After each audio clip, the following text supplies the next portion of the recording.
So ingani ang problem, alert fan failure. So para mawala na siya na isolusyon, replacement, or kung nakay maayo nakay bagong fan, alis din mo nga same lang sa specs, pero wala kay lain na kay mga extra like EMD. So kani sa Intel ni siya, so gamit na ko ang Intel, pero na ko mga parts nga fan sa EMD. So kani siya portion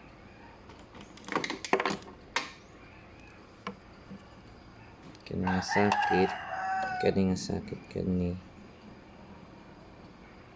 para na sila ani nga sakit kani.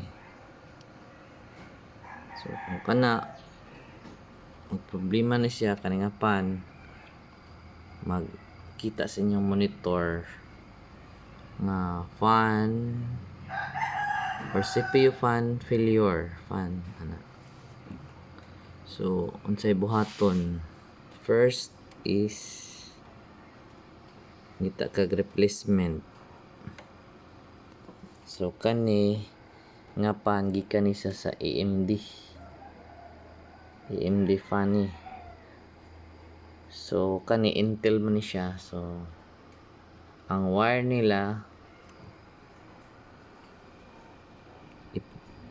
ang naka color code ani para sakto siya sa AMD is parehaman sila color, pero ang manufacturer Foxconn, pero ang ilang color coding gibaylo nila ang yellow ug blue. So sa AMD instead ay magamiton nga yellow to Intel, no, dapat ay magamiton yellow to blue. Yellow then blue to yellow para mugana yung sensor. So kapila na ko siya gitesting, same color akong gigamit kay pareha ra galig mato manufacturer, para ra brand Foxconn guys. Foxconn siya,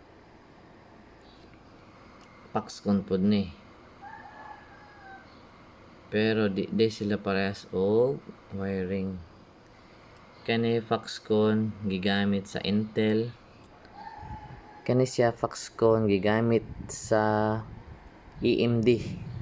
Para sila brushless fan pod, pero pag abot sa EMD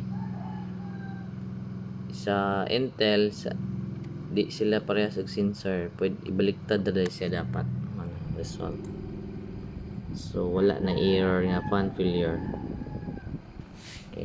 Wala mo koy nakit-an nga same nga pan ani. So gamitan lang nako ani nga technique. Kana lang red and black, so same lang.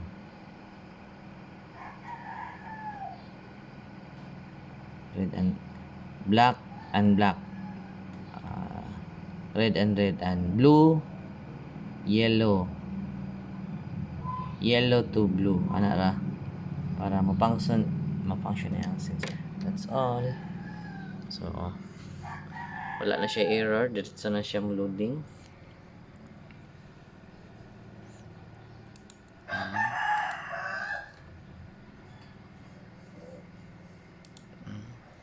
Start.